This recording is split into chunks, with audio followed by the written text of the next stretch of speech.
All right, all right, all right. We are officially live here on this Wednesday afternoon, and we are going to be talking about, something that I think needs to be talked about, and that is how do we reach the number, okay, the profit number? How do we reach that according to you?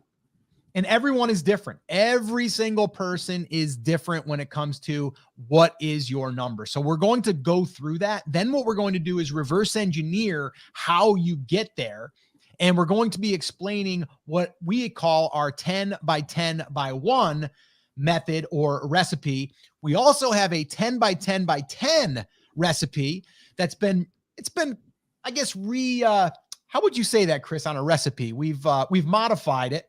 We've added a pinch of salt and maybe a pinch of sugar, and we've made it a little bit different according to demand. It really does come down to demand. But yeah, we doctored it up a little bit and made a couple of tweaks. So this way here, if maybe you're a vegan and we're making this recipe, we've made another version. So this way here, you can eat it as well. Does that make sense, Chris, what I'm trying to explain here with the recipe analogy? A little bit. Really what you're saying is we've reimagined, right? What it is, right? And unlike when Disney reimagines classic Disney movies and turns them into live action movies that are not nearly as good as the originals, this is as good or better than the original formula, right? This is not new Coke. This is actually a better version of Coke. It really is. And the thing that I like about this, Scott, is just like the original formula, the original 10 by 10 by 1 method, you can use this no matter what your goals are, just to scale it up, right? So it'll work if you're trying to find $500 a month, $5,000 a month, $50,000 a month. All you have to do is scale this to your goal. But the key to that, and I know we're going to talk about this, is knowing what your goal actually is to start with, right? And so once we have that nailed down, then we can figure out how to apply the formula that we're going to be talking about. Well, and with that being said, Chris, we want to know what that is because maybe, just maybe, the niche that you're in won't allow that to happen. It maybe isn't there. Maybe the demand isn't there for what you're striving towards. And then maybe what we need to do is we need to pivot a little bit, or maybe we need to do another thing that we call niche stacking, where maybe we have to bolt a few niches together. So this way here, we can reach those numbers. So that's what we're going to be talking about here today. And we are going to be going through it. I'm going to share with you guys examples of what this looks like. I'm also going to give you a checklist. So this way here, you can really run this for yourself. We get people all the time. They're like, is it possible to hit $5,000 per month on Etsy in profit? Is it possible to do 10,000? Is it possible to do 1,000? And the answer is maybe. It depends on your niche and also how aggressive you want to be, how much time you have, and all of those things. But some people, they're like, is there enough demand in my niche for hitting $1,000 a month? And in most cases, there are. But if we're just talking about, is Etsy a place where I can create enough, income for my husband to stay home or for me to stay home from my part-time job? Maybe, but what is that number? We can't really say just a blank statement of like, yes, you can. It's a matter of like, okay, we have to look at what that number is, because your number is going to be different than someone else's number. Someone else is like, I just want to cover my mortgage. My mortgage is $1,800. I want to cover my mortgage every single month so we don't have to deal with that. Okay, that's your target. Someone else is like, I want to make 18 grand a month. Bigger, right? We got more things we need to consider. And then what we need to do is we need to look at the market and the niche that you're targeting. And we need to start looking at, is there enough demand in that niche that is going to allow you to hit those numbers? Because if there's not, then we need to readjust, right? And we have to be real about it. Like we have to, we can't sugarcoat it. We got to look and say, okay, maybe this isn't going to work for you if you stay in this niche, and to hit those numbers, we got to do something else. We got to go outside of that niche, or we have to do a little bit of niche stacking, as we've talked about before. And guys, if you're watching this on YouTube, I will drop the links to the things that I'm talking about here in the description. So this way here, you can access those. The one that I keep bringing up is the niche stacking one. And that is a good one for if you are in a niche that is narrow, doesn't have a lot of demand, but maybe enough demand to get you to that $2,000 per month. well, what we can do is we can do a little bit of research and try to find some of these shoulder niches, as we call them, niche stacking, is that's really what we're talking about. So yes, that's what we're going to be talking about. So with that all being said, do me a favor. If you are attending this live, let me know in the comments, what is your goal? What are you trying to achieve by selling on Etsy? What is that number? And I'm not talking revenue number. What is your goal? What do you want to make? What do you want to earn and put in your pocket? What is your goal? Drop that in the comments. I'm just curious. And guys, like I said, if it's $1,000, it's $1,000. If it's 10,000, it's 10,000. And a lot of times people will be like, well, I just want to make $1 million. It's like, okay, everyone wants to make $1 million, but at the end of the day, what is your target? And that doesn't mean that you can't start with $1,000 and scale that up to 5, 10, 15, 20. Like, we can do that, but what is that number?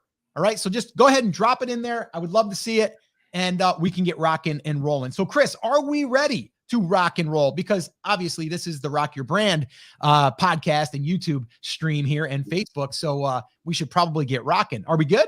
I'm good.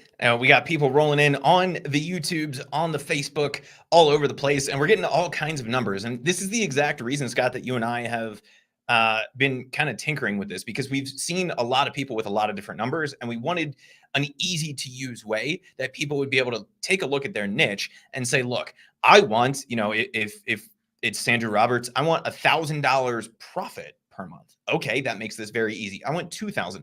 Karen says, my goal is hire 200,000, 12,500 a month, right? I want to clear, so profit 6,000 a month. Here's the deal, guys. Keep this number in mind as we are going through this, because all you have to do is scale this. And because Scott and I both suck at math, we're using nice round numbers to make this really easy for everybody. So with that out of the way, Scott, I'm ready to jump in if you're ready to jump in. Yeah, let's do it. So I'm going to go ahead and add my my slide deck here.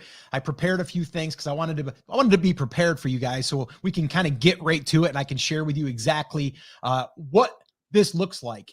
Again, if we were sitting down having that cup of coffee, we could be discussing this, and the first thing I would ask you is, what is your target? So again, you guys, if you're here live, if you're listening to this on a recording, whatever, think about that for a second, because that's going to allow us to use this method, and that is the 10 by 10 by 1 method. And there's also now a refined, an adjusted, a modified, a little dash of salt, if you will, on this recipe, where we are creating a 10 by 10 by 10, which is interesting, and I think it makes a lot of sense. So I'll be breaking that down for you as well.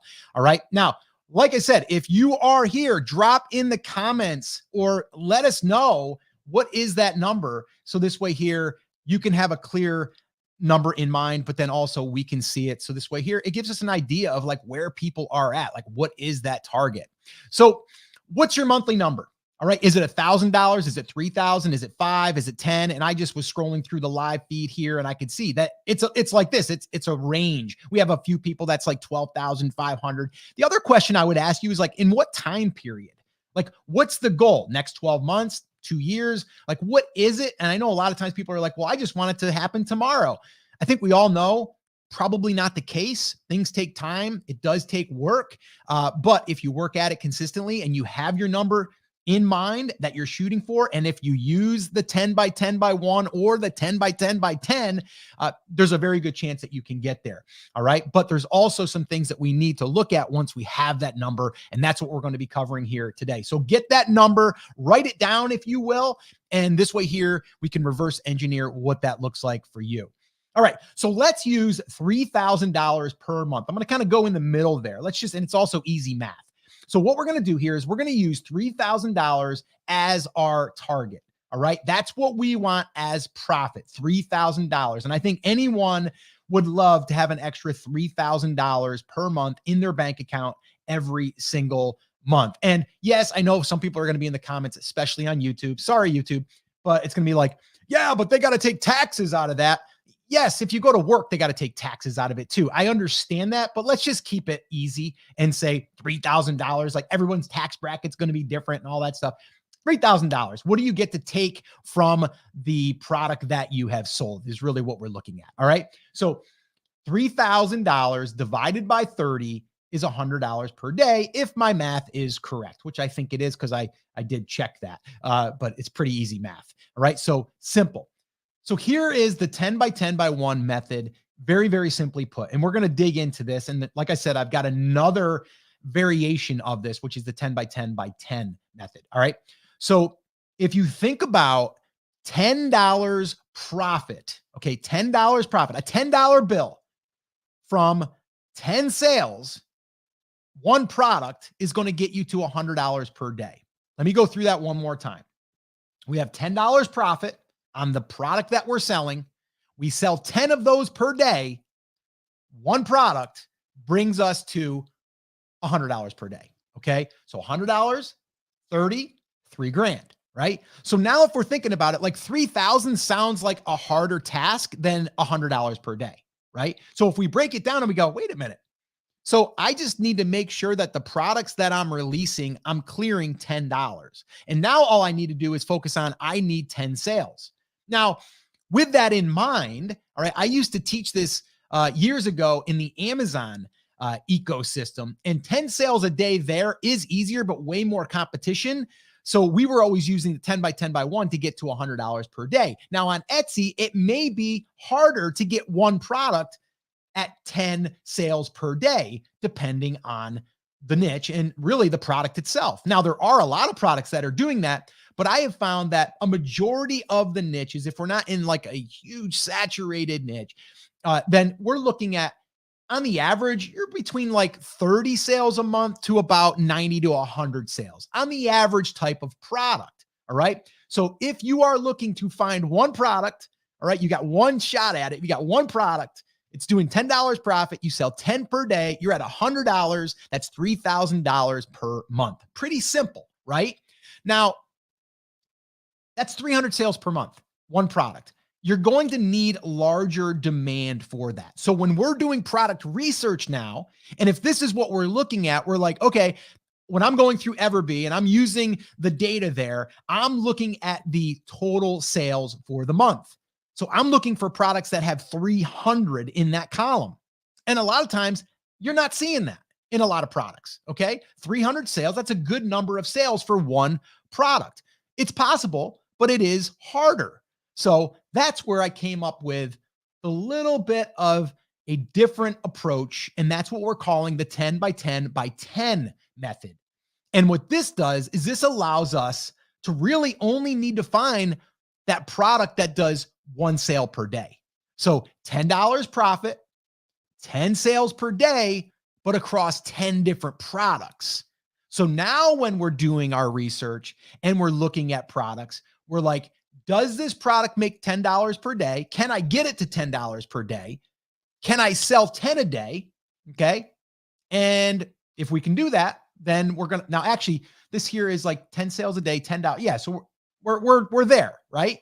So are we able to do that? Are we able to get one product, one sale per day?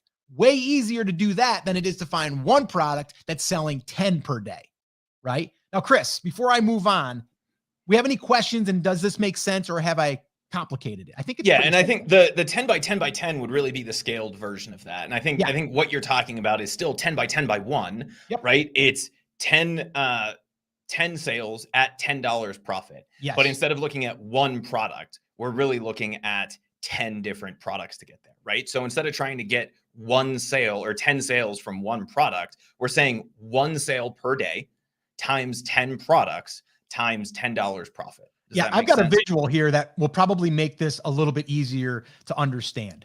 So check this out, right? So we have all these 10 products, right? We have 10 products doing $10 profit per day. We sell one a day, right? So there we are.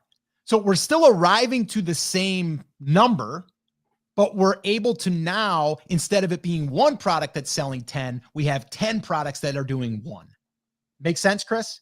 Yeah, and I think where people are getting confused is it's not really 10 by 10 by 10 when we're talking about this. It is still 10 by 10 by 1, right? Except the one is now a sale, right? Yeah. Instead of it being the products. So it's what it always used to be is 10 sales a day times $10 profit times one product, What it is now is 10 sales a day across 10 products. So 10 products at $10 profit, each getting 1 sale a day. Does that make sense? Yeah. And if you look at the diagram, if you guys are listening to this on the podcast and you guys are like, okay, that's a lot of 10s, right? Like 10, 10, 10, 10, 10, 1, whatever. I have a diagram that I pulled up that I created. All right. And I'm going to hopefully make this visual for anyone that's just listening to this. All right. I have 10 products that are up there. Okay. So I have product 1 through 10. Each one of them is doing $10 profit, and each one of them is making 1 sale per day. So we still get to the $10 profit per item, okay, per product, 10 sales a day, but it's across 10 different products. Okay. So that's kind of like the distilled version of that. So if all you think about to yourself is, okay, I need 1 product that's doing $10 profit per day, 1 sale a day, I need to find 10 of those, right? And now you may have it work like this. We don't have just 10 products, we may have 300 products or 600 products. Does that mean that all of those are going to get at least 1 sale a day? No. But when you have a suite of products, guess what?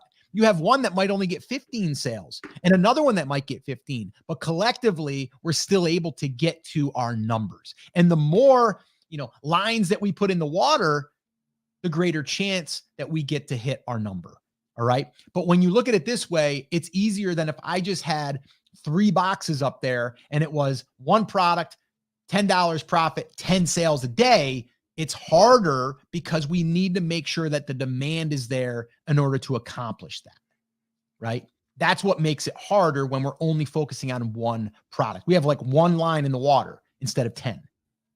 Okay. And realistically, in Etsy, right? If we're talking about print on demand, in a lot of cases, Scott, this could still only be maybe 2 designs, right? But instead of selling 30 pillows a day or whatever, right? You're selling a couple different variations of that design. But this really is still 10 by 10 by 1, right? If you're trying to make that $100 a day, if you find 10 products that are making 30 sales per month, right? 1 per day that you can make $10 profit with, then you get to that $100 a day number, which you can then use to scale. And we're getting all kinds of comments like, well, can I do 10 by 10 by 5 or 10 by 5 by 1, right? The answer is yes, if that supports your goal. And that's why we like using these nice round numbers, right? 10 is really easy to understand. But if your goal is to make 1,500, not 3,000, well, that's half. So then we would only need 10 products times $5 or 5 products times $10, however you want to mix and match that, right? But breaking this down makes this a lot easier to understand. And it makes it a lot easier when you're looking at the search results. And we have Chris over on YouTube said, how are you guys doing like the niche analysis, right? And if you go watch some of the other videos that we've done where we show how we look at the Everbee results and stuff, Scott, the one that came to mind is like cottage core, right? We looked at that a few weeks back. And there's a lot of support there. I just pulled up the search results on my side here. Like the number 1 product that comes up for that sells $658 a month. Okay, maybe that does support the, the higher end stuff. But a lot of times what you'll see is 30, 40, 50 sales per month per product. And what we have to do is say, are there at least 10 different listings in this niche that are making that volume to be able to support what I want to do? Yeah. Right. And I'm going to share an example of that too, Chris. So I have a visual that will help with that. So guys, just stick with us. Chris is explaining it well, but I think when you see a visual, you'll also understand, like looking at the numbers in Everbee. And if you guys are not using Everbee, I definitely recommend you try it. Yes, you will buy us a cup of coffee. And yes, we love our coffee. But if you want to give it a try, they have a free trial on it. You don't even need to put your credit card in. You can head on over to brandcreators.com/Everbee. And Chris, if you would flash that up on the screen, that would be amazing. So let me go ahead and show you what I've got here. Okay. Now, the other thing I did before I move on, let me show you something interesting that happens when we do this here. A 20 by 10 by 5 method. A little extra dash of salt there. So here's what we're talking about. What if we found products that did $20 profit and we only did 5 sales against 5 products? You see how this can work? Like we can manipulate it any way we want, but it's going to depend on the niche. Are there products that you can that you can earn $20 profit? Is there, is there enough of those out there? Is there some products that you might make $30, $40? Well, I'm here to tell you that, yeah, there are. We've done it and we are doing it. And I'm looking at doing that all the time because $10 is like the bare minimum. Like people ask all the time, like, so Scott, what is your number? What are you looking for as far as profit goes? We always say $10 absolute minimum, but for the most time we're looking at $15 as the low, and then upwards of, like, right now we've got a few that I would say are right around the $50 mark, which is fantastic, right? So now you just got to sell 2, right? And then you're at your $100 per day. So this is just another take on it. You can take this and, you can manipulate it any way you want so it fits you and your products. You might be in a niche that you're selling stuff that's making $100 profit, right? So you can get to that $10,000 mark a lot easier by having a product that sells well, that's getting a higher profit margin, obviously, right? So I just wanted to show you this because obviously it's easier when we are able to increase the profit, which we always should be doing. All right. So let me just give you a little bit of a calculating your plan, little step-by-step here. All right. So the first thing that you need to do is you need to look at your monthly target. What is that monthly target? That's why we talked about that in the very, very beginning. All right. That is very important. Okay. Knowing what that monthly target is. And I mean, what's the target? Right? It doesn't mean we can't go over it. We can, but what's the target? What are you striving towards? What are we aiming for? The next thing is what is the product profit? All right. So when you're doing your research, you want to know what is the profit potential here. And I'm going to show you how we can calculate that now very, very easily. We can look at all the fees. We can look at everything that's coming out of that. So we know exactly what we will make if we charge what we charge. All right. So the product profit, we want to write that in there. The next thing is what's our expectations for sales per day? What has been proven? What does the validation say by going through this? And then how many products am I going to need to launch in order to hit my target? All right. So this is just a very easy breakdown. If you guys are listening to this on the podcast, I actually have a diagram, not even a diagram, a checklist that you can fill in the blanks. But basically, if you just took a piece of paper and wrote on the top, calculating your plan, and then wrote in monthly target, put that in there, product profit, sales per day, and how many products. Like, that's what you need to know. And then we have stuff to work with, right? We have our ingredients. Now what we need to do is actually go and implement it inside of our shop. All right. And that's where the validation comes in the first place, when you're validating the niche. All right. So let me move into the validation part. So let's say that we're validating this right here. And what you're looking at is a fishing shirt. Okay. Pretty cool one, by the way, too. We're looking at this. It's got a bunch of different types of fish on the front. It's a long sleeve. It's a dry wicking fishing shirt. And there's a little ruler that's on the sleeve, which I think is a great idea. And it goes up to like 12 inches. So this way here, you can measure it on your arm. It's pretty clever. But what I'm looking at here, okay, when I'm looking at this, like if I'm in the fishing niche and I want to go, okay, I want to make $3,000 per month, I'm going to be looking at these numbers. Now, this is just one product that I'm looking at. I'm going to look at other ones as well. But if I'm just looking at this one, what I'm going to look at first is this right here. I'm going to look at estimated monthly sales. Okay. And it says 90 estimated monthly sales last month. Okay. Now that's cool. That's good. But I want to go a little bit further and I want to look at this. I want to take how old the listing is. This is 9 months old. Then I want to take the total sales for this listing, 808, and I want to divide that by the amount of months. So it's 9 months divided into 808. I did it on my calculator, by the way, and it's 89.77. So let's just call it 90, right? That's what it's averaging. That's how many sales are per month. Now that means this is doing like 3 sales per day. So this is technically like 3 of my products, right? It's almost like 3 products in one, if we want to look at it that way. All right. So that's how we're looking at the validation piece on this one individual item. But now, is it making $10 per day? It's a great question. How do we figure that out? Well, now Everbee has this built in, which is a nice little profit calculator. So what we can do is we can now, and Chris, I don't know, can you see my cursor? You can. Cool. So if we're now looking at this, we see the sale price is $32.97. Okay. It's free shipping. All right. There's no discounts applied. And it looks like the cost of the item they're putting in here, they're taking 40% of it is generally how they do that. And it's $13.19. But let's say that you went into Printify and you saw that it's going to cost you $13.19. Let's say that that was the cost. You would put that in here. You're going to take your shipping cost, which is going to whatever it says that it's going to be. You put that in there, you hit calculate. And then what it's going to do over here is it's going to give you the breakdown. It's going to show you the revenue. It's going to show you all of the different pieces, the discount if you had one, the shipping cost if you had it in there, and it's going to bring it to the total net profit, which in this case is $11.70. If I sold this thing for $32.97 with all the Etsy fees, it has cost of Etsy fees, it's 20 cents for the listing, transaction fee is $2.14.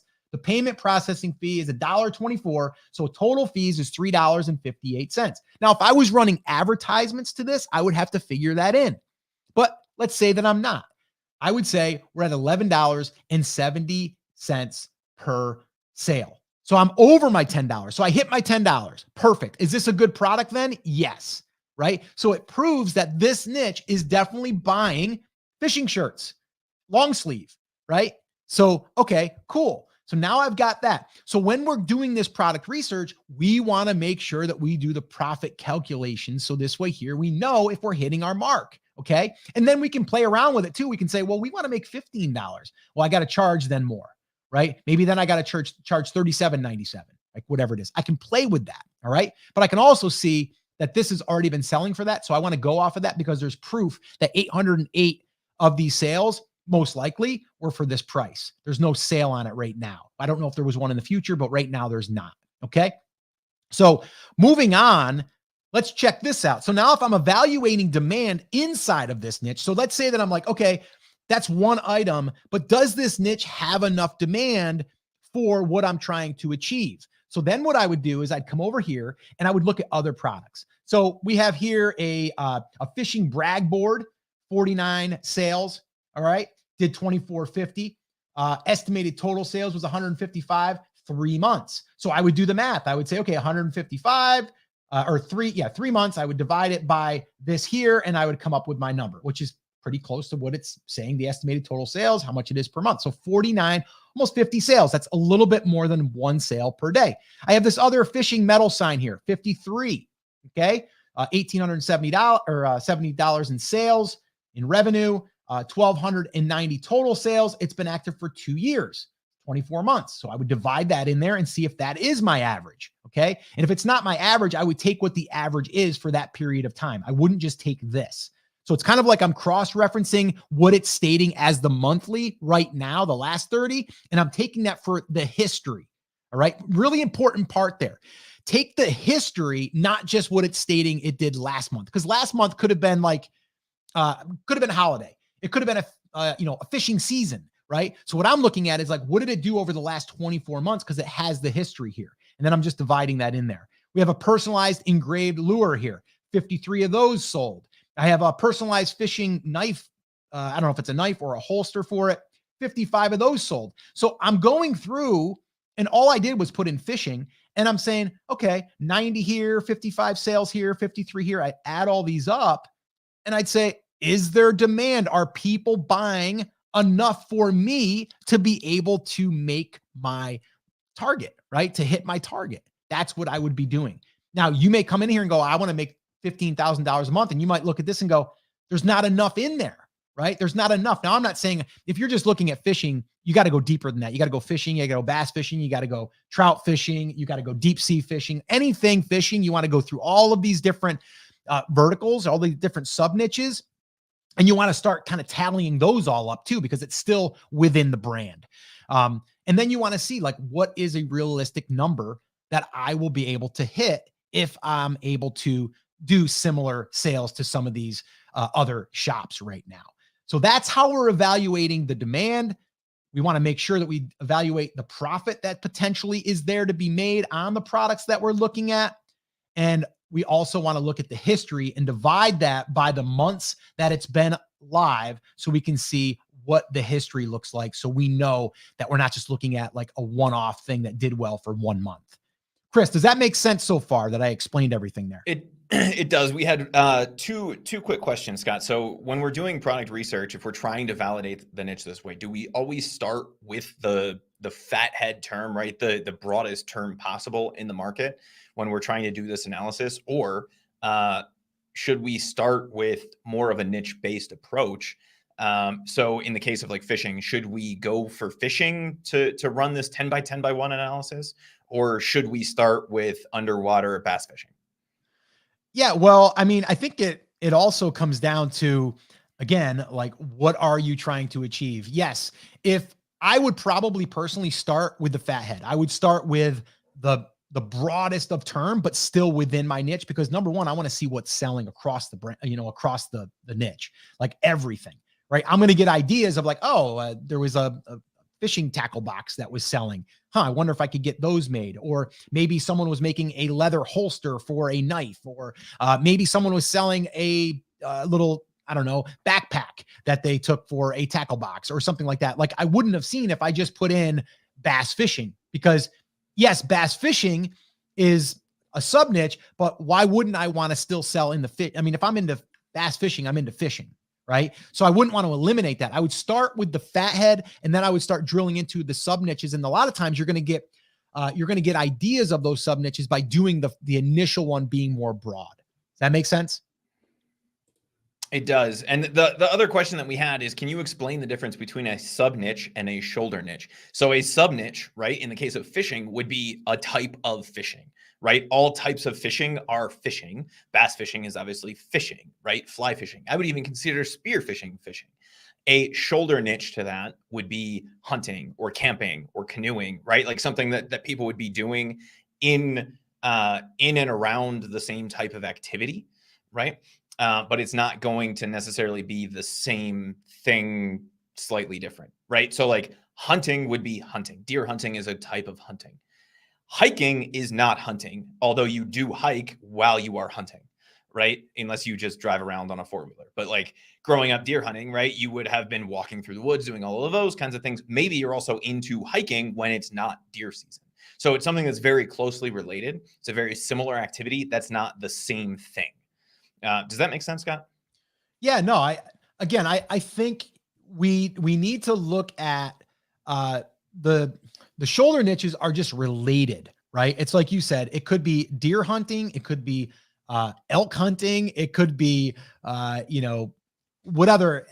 other kind of hunting, whatever, turkey hunting. It could be all of the subs off of that. But then also, that hunting, a lot of times people are into camo, right? They're into other things. So maybe then we start to kind of go in that. That's not necessarily hunting, but it's related. So if you can think about what else people are searching for, whether that's on Google or within Etsy, you want to start exploring those. But a lot of times you'll find those things by doing the initial fathead search, as Chris said, the fathead of the keyword, right? It's the fat keyword that is just really, really broad, like fishing or like hunting, right? Things like that. And that'll give you ideas and then start leading you down these paths. So this way here, you can see what else you could add to your brand. Yeah. So if we're looking at something like travel, there's so much. Is something like beach a sub niche? Well, do people travel to the beach? Yes. Right. Like, so whether you're talking travel itself, when people say travel, usually what they mean is vacation, right? So like no one actually likes the part where they're in the airplane, or like very few people even like the road trip aspect, even if they're into like RVing. So what people actually mean there is vacation. Is a beach vacation a type of vacation? Yes. Right. Is surfing necessarily part of people who are into beach vacation? No, but that could potentially be a shoulder niche, like surf style, like we've talked about in the past. If you're into like the beach vacation vibey stuff, maybe you like to surf too. Maybe you like to boogie board. Maybe you like to wakeboard, right? So those might be potential shoulder niches. You'd have to do a little bit of digging to find out, but a beach vacation would be a sub niche of vacation. Does that make sense? Yeah. And I just did a quick little search here while we were on, and I just went into Etsy and I put in travel, and then I let the auto suggest help me. So it's travel, traveling, travel gifts, travel bag, travel mug, travel jewelry case, travel poster, travel journal, travel map, travel planner, jewelry box, notebook, right? So yes, it could be a destination, but it also could be something that you're getting for someone that travels, right? So it doesn't just have to be like, oh, we're going to talk about beach stuff, or we're going to talk about, Adirondack travels, or maybe European travels or whatever, right? Like those are destinations.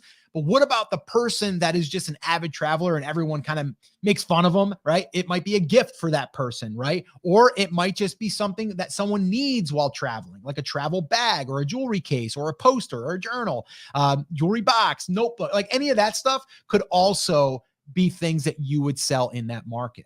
Does that make sense, Chris? It does.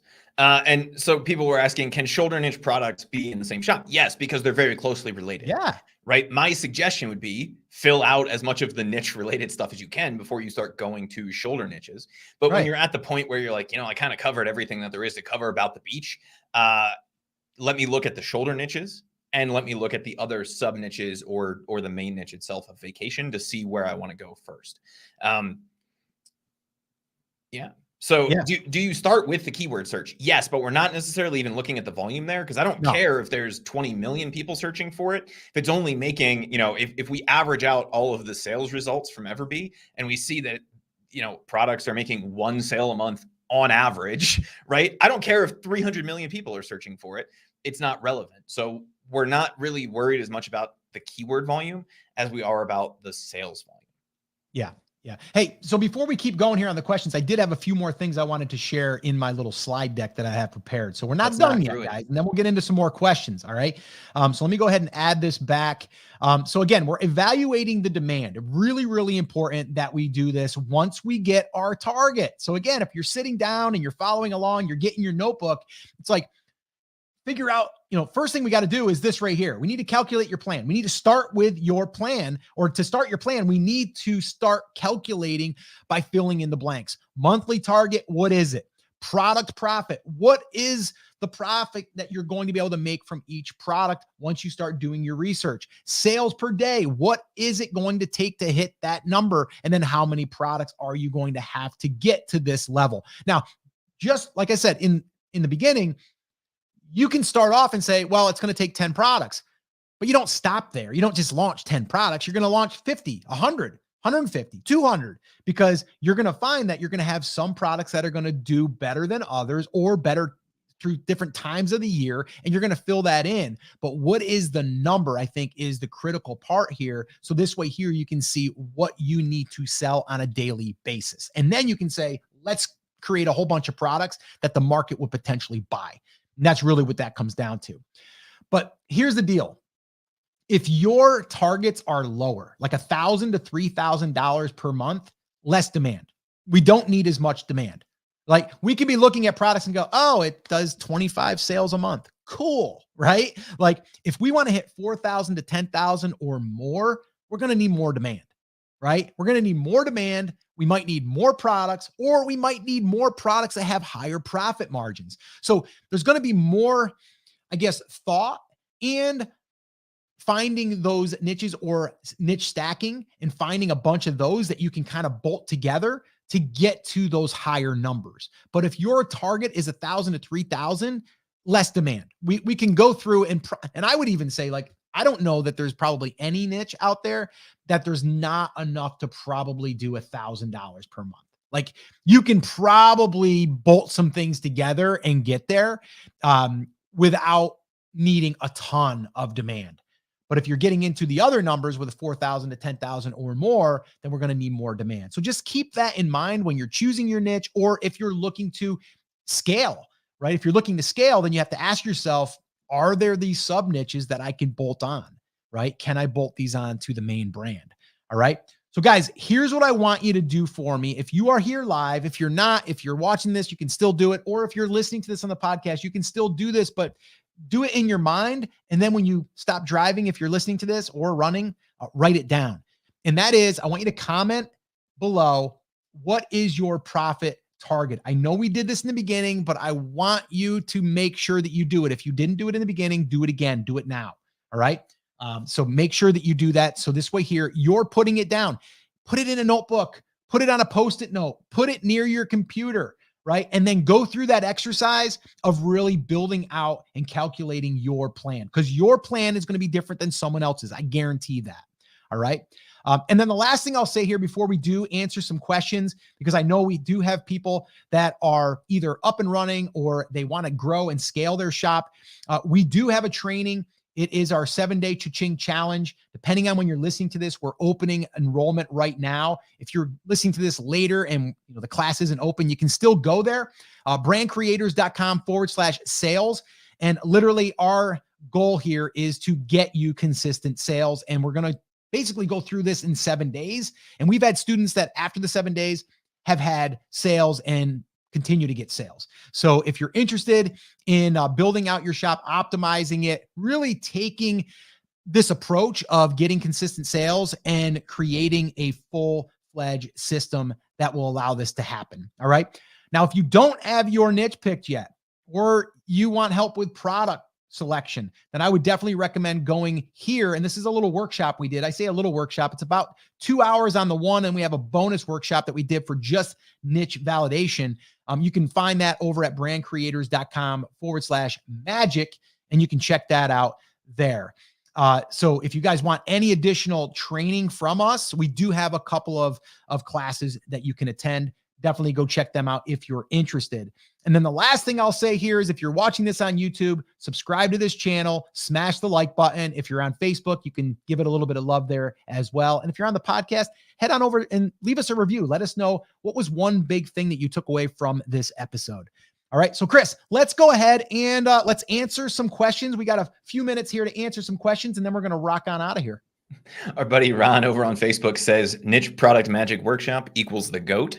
Glenn says, are you covering areas even starting with the banner of an Etsy page step by step? So inside of the Cha-Ching Challenge, we do go over a lot of those kinds of things. Now, it's not going to show you exactly how to set everything up, because coming into that, right, there is kind of the expectation that you do have your niche picked and you have a few products launched, or you're not going to be able to really participate in the challenge, right?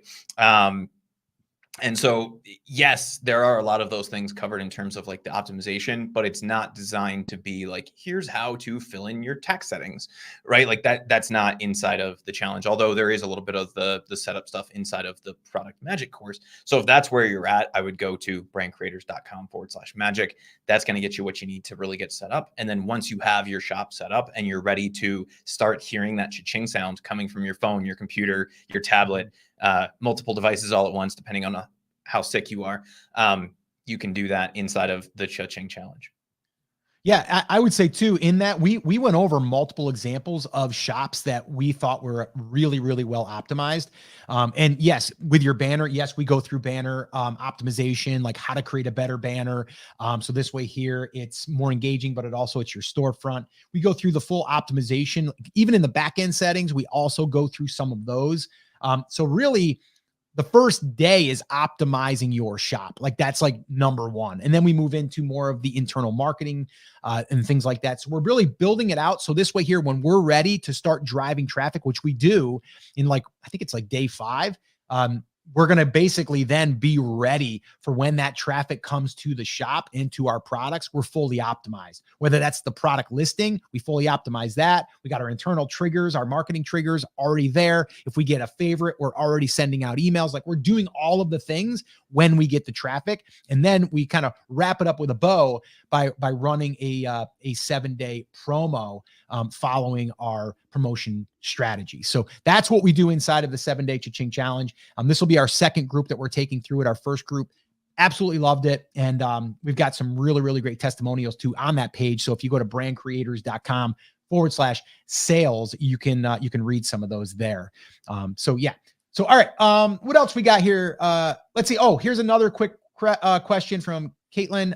Will you be reviewing our shops during the workshop? We actually are doing it's a live hybrid style class. So what we basically will do is every day there's a new lesson that's released. You can watch that at your own or on your own schedule. But then what we do is we do 2 Q&A calls, and we do a shop audit call. So if you want your shop audited or reviewed, we'll select that. And then what we'll do is we'll do a bonus call where we then bring them up and then we give our feedback on what you've done from the training and if there's anything that we recommend you doing moving forward. So yes, that is an option. That's the live portion of that class. What do you do if you're uploading products and Etsy suspends your store? Well, here's the good news and the bad news. The good news is it happens to everybody, pretty much. The bad news is it happens to everybody, pretty much, right? So it's not something that I would be worried about. Typically, every new store in Etsy gets suspended during the setup process because they're trying to validate all of the information. It's not that you necessarily did anything wrong. It's just that they're going through the validation process, and they send a really terrifying sounding email because it's basically just an automated template that you would get if you also did something incorrectly. So just check that email and double check that they're not calling you out for like copyright violations or trademark violations. But if you are a new store, you can expect that to happen. So it is something that's almost expected, and it's more rare that it doesn't than that it does. Does that make sense, Scott? Yeah, and one of the reasons why they do that is a lot of times is they're verifying your banking information. You're a new store. Now, if you're an older shop and it happens, then there could be someone could have complained about a trademark violation or something like that. So usually I would say 95% of the time it's because it's a new shop and they're verifying either tax stuff, social, business ID, like any of that stuff, banking information. And a lot of times it will come back within a week. But you would definitely want to reach out to Etsy. And I don't know why they don't say like, hey, don't be alarmed. Your account's okay. We're just checking some things. Yeah, it takes all of 30 seconds for their marketing automation person. Yeah. And Etsy, if you're listening to this and you need somebody that can jump in and fix that email for you, I'm more than happy to do it. Right. Yeah. Because it seems like it's just a generic template that goes out and it's like, hey, your shop has been suspended. Good luck. Right. Yeah. But when they suspend it for a reason, it actually does tell you the reason. Right. So like if somebody filed a trademark violation, it'll say, hey, there's a suspected trademark violation. Here's the process. Right. The generic email is generic, and it basically just says your shop has been suspended. If you reach out to Etsy customer support, what they will tell you is they'll give you the reason if there is a reason. But what they'll likely tell you is that it's just being suspended for validation of the information. And the reason that they do that is they don't want to be sitting on your money while they're validating those things, right, and then have it come back that they took money from customers for somebody who doesn't have the ability to actually accept that money and fulfill the orders. So they suspend it to validate all of those things, and it just keeps their hands clean. You'd think they would just do that before they allow you to list products on the site, but it's because it used to be handmade, right? Like they're going through a big transition right now from purely handmade to a little bit more of an open site. And so some of the things that would be okay, like, and not feel as weird in that more personal environment feel weird for new people. So it's not something I would worry too much about. Sandra said, yeah, I got a trademark letter, but no suspension. I accidentally put WD-40 in my listing.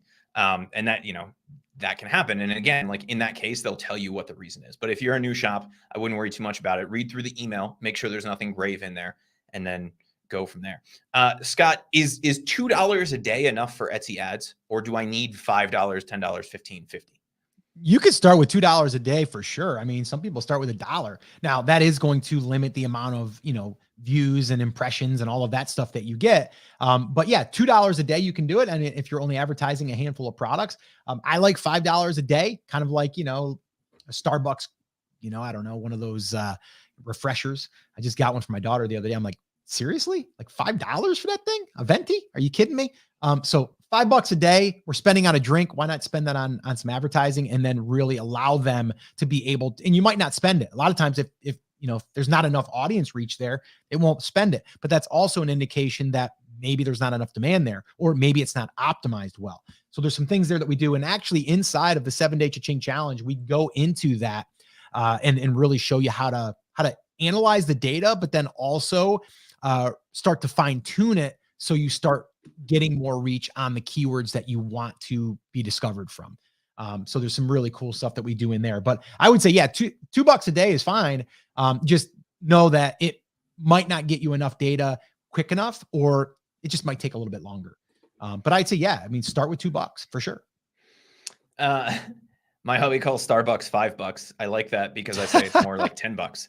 Yeah. And that, if that's the deal, right? If you can just make your coffee at home, which I think, if you follow along anybody in the finance world, right, they're like, it's 20 cents is the number that gets thrown around for that, 20 cents a cup. And what is a cup of coffee? Technically 8 ounces, but no one actually, like, this is not an 8-ounce cup, right? This holds at least 12 ounces of liquid. And so people typically do that. Do you need those ads to sell well? The answer is no, but you might as well, because the return on investment there is great and it helps get you traffic and sales up front, right? And that's the biggest thing, the biggest sticking point for people. And we were having, I was going back and forth with our friend Karen over on Facebook this morning, and she said something to the effect of, do I need reviews to get sales? The answer is no, because if you needed reviews to get sales, right, just like if you needed paid ads to get sales, nothing new would ever sell without reviews or paid ads. Right. But they do help shortcut the process. Whether it's getting a few reviews or spending a few bucks on paid ads, you're getting traffic and you have sales potential. You're showing Etsy that people are interested in that by driving traffic over there. And that's going to start to make a huge difference for you. Stacy wanted to know, and now we're getting into some of the ad stuff. How long do you recommend advertising for? As long as it's profitable for that listing, right? If you look at some of our numbers from November and December, we were getting massive return on investment. Scott, I don't remember exactly what the breakdown was, but it was well more than like 5 or 6 to 1, right? Which is essentially infinitely scalable. We can spend as much money there as we want to. If there's something that's not working, then you stop running ads for that listing. It doesn't mean you have to turn off the ads altogether. And I would say on that, Chris, because I think what she was asking too is like, how long do you recommend running them for? I would say at a minimum, like in my head, I'm always like 7 days. Like, I'm going to give it 7 days. I'm going to spend $35 and we're going to see what happens. Right. If you do it for 2 days and then you cut it off, you didn't give it enough time. You got to remember, Etsy they're testing, right? They're testing things and they're kind of guessing a little bit at the audience, even though that you might've put in, the keywords, but they're guessing. And so what you got to do is you got to give them a little bit of time to kind of find the audience and to be able to display them to the right audiences for those right searches. And then that's also, it comes down to you optimizing for search. So if you're optimizing for search, yes, you might be getting, your traffic from people that are searching for free, but the same thing goes for like, if people are searching, are you optimizing for those additional searches? Do you have their tags in there? Like, tags get picked up with your advertising, by the way. I know that firsthand. So you want to make sure that we do that research when we're optimizing the listing. So I would say at least 5 to 7 days. Is there a specific breakdown of like expensive versus inexpensive products that we're looking for in a niche? And the answer is no, because what we're doing is we're just looking at the profit per unit. So if you go through that calculation that we just laid out, and a lot of the products are making $30 in profit, well, then that changes the math, right? That's why we start with that 10 by 10 by 1 foundation, saying, hey, if my goal is to make $3,000 a month in profit, and I can find 10 products that are making $10 in profit, and they're selling at least one a day, I know that I can get there. The biggest mistake, Scott, and I've been going back and forth with a bunch of people because we get tons of emails to the support email, who watch a lot of our niche validation stuff. And they go, okay, the niche has demand, but now I can only sell those exact products that everybody else is selling, right? And so what you're going to find in a lot of times is that the products that rank at the top on Etsy are not necessarily the products that the market would buy. It's just that nobody is offering those products. So if you see in your market, right, and we validate using 10 by 10 by 1 or 10 by 10 by 10 if you're trying to make 30 grand a month, and you see that the products that already exist support that, that's great. But that doesn't mean that we can only ever sell t-shirts to that niche. That doesn't mean that we can only ever sell mugs to that niche just because those are the most popular products. What you'll find a lot of times is the reason that those are the popular products is those are the only products that are currently available. And once we get into that niche and we start offering other things like pillows and blankets and wall art and whatever else, that people are buying that, we're making even higher margins than we were expecting on those things. And those products start to rank for that main keyword because they are now being offered. A lot of times what you'll see is the people who are the everything shops, just because they've been around for a while and they're the only people offering a fishing t-shirt, those are the products that rank on the first page. But once you start to get into the niche and you start to get some sales and you create products specifically for that niche, it doesn't just have to be the ones that are already ranking. A lot of times you will find that the other products you can offer to that market will do better than what's already on the first page of Etsy. Yeah, cool. All right, we've got a couple minutes here for a couple more questions. I'm going to address this one here. Is it a good or a bad idea to show products on your Facebook page or in email? And the answer is yes, I believe it is. And you'll have some people that say, no, you don't want to do that because Etsy doesn't want you to send over traffic from social media, which, by the way, someone said that. And I can't believe that someone actually believed that, especially when, and I posted this in, on the Facebook group, where Etsy will show you that, hey, a holiday is coming to an end. Let your social media people know about it. And they literally put a banner at the top to say, drive traffic here, please.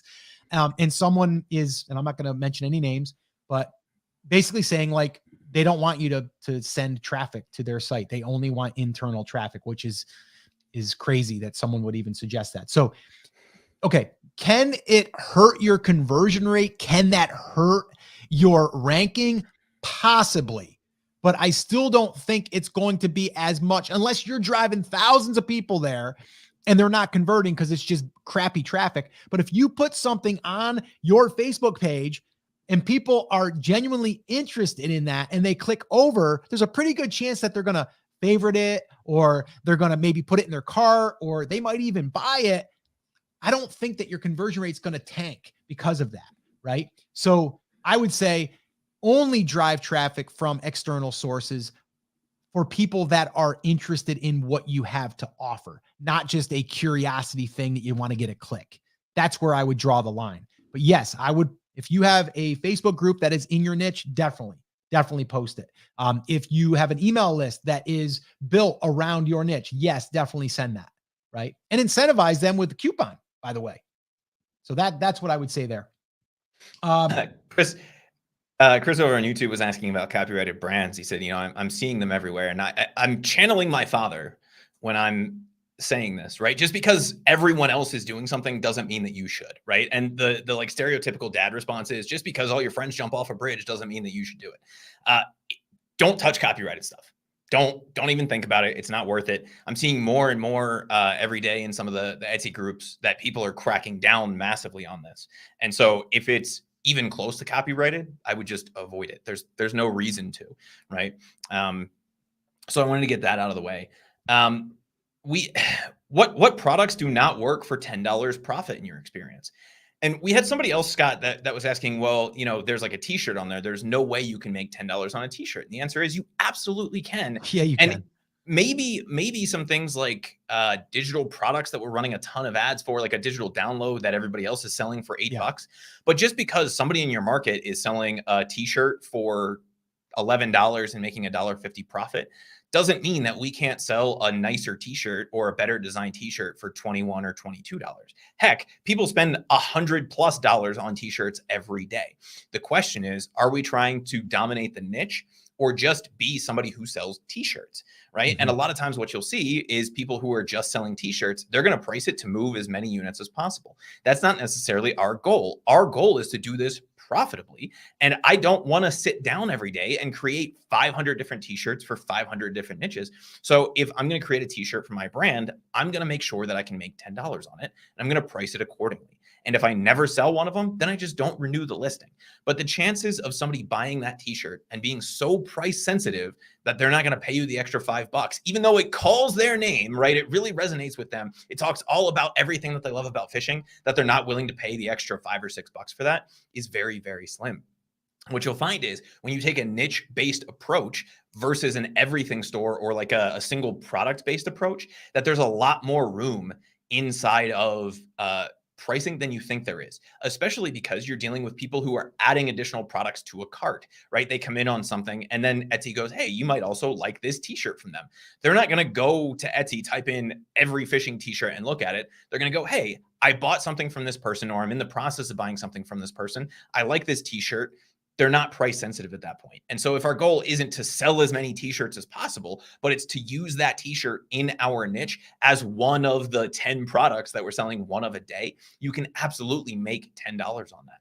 I'm sure there's a handful of things that just aren't worth enough, right, to make $10. But even the stuff like t-shirts and mugs that we see that people typically struggle with margins on, if you're taking a niche-based approach, you can absolutely make $10 or more on those products. Yeah. So let's wrap this up with this real quick. I'm going to add this back. This is why this is really important. And again, guys, like Everbee is the tool of choice for me. It's what I do everything with as far as, validating the demand. So if we kind of go through this, like you can see, like we start here, with our fishing term, and then we come in here, we look at the numbers, then we do some division here. We see how many is selling per month for the history of everything. And then now they added the profit calculator, which we're using. So if this number doesn't work, then you don't offer it. It's literally that simple. Find other products that are doing it. Or if you're struggling to find products, then you need to pivot. Then you need to find another angle in that niche if there is one. That's why we're doing this validation, and that's why it's so important. But we need to make sure that we're able to hit our numbers. That's why, going back to the calculating little plan here, we have everything written down. We have our monthly target, our product profit, which we're figuring out by using a tool like Everbee. And yes, I am, advising that you try Everbee if you haven't done so already. And the link is up on our screen here. And yes, we are an affiliate for it, but it's because we use it every day and we believe in it. And it's really hard to be a contractor out there, right? Doing some remodel work for someone and you don't have a hammer, right? Like, we got to get the tools to make it easier for us. And this is exactly what we use in order to find these products, but then also to do the validation and to really look now at the profit calculation that we can see to make sure that we hit those numbers. So I'm going to leave you guys with that. Yes, that's a shameless little plug there. Yes, you'll buy us a cup of coffee. Yes, we enjoy our coffee. But honestly, guys, like, if there was only one tool that I would use, it would be that, because it's giving me all of that data. So this way here, I can see if we can hit those numbers that we're trying to achieve. All right. And I know that this tool is constantly getting better, constantly. I mean, their data is constantly getting refined. Their keyword searches are getting even more dialed in now. So I just really, really love the tool. And I definitely think you guys should check it out, because it's going to make your life a lot easier to validate and to really reduce the amount of risk, but also so you can hit those targets. All right. So Chris, anything else you want to wrap up with before we officially sign off here? I think that's it. We did have a bunch of people asking where they can get this. You can get this on the Rock Your Brand podcast after we get off. This will be coming out, not like tomorrow, but I believe next week. You can always listen to it there, because this is live on YouTube and live on Facebook. Once we're done, assuming nothing weird happens, you can also come back to either the Facebook group, which you can find at brandcreators.com/group. We had a couple people ask us for that in the chat here today, or you can find it on YouTube, where you are currently watching this on the Brand Creators channel on YouTube. So if you guys ever want to come back and revisit this stuff, you can always do that on the podcast. If you're more of an audio person, if you want to watch and see the slides, you can find it in the Facebook group at brandcreators.com/group, or on the Brand Creators YouTube channel. Yeah. Awesome. Well, guys, thank you so much. And yes, if you are watching this on YouTube, thank you so much. And leave a comment, smash that like button. Let us know what you think. Facebook, same thing. Give us a little love there. And podcast listeners, thank you guys so much for listening. And we'd love to have you in the group, like Chris said. So head on over to brandcreators.com/group. And we can hang out there on these live streams, and you can be part of one of these live sessions. All right. So guys, that's it. That's going to wrap it up. As always, take care, take action, have an awesome, amazing day. And we'll see you right back here on the next episode. Take care, guys.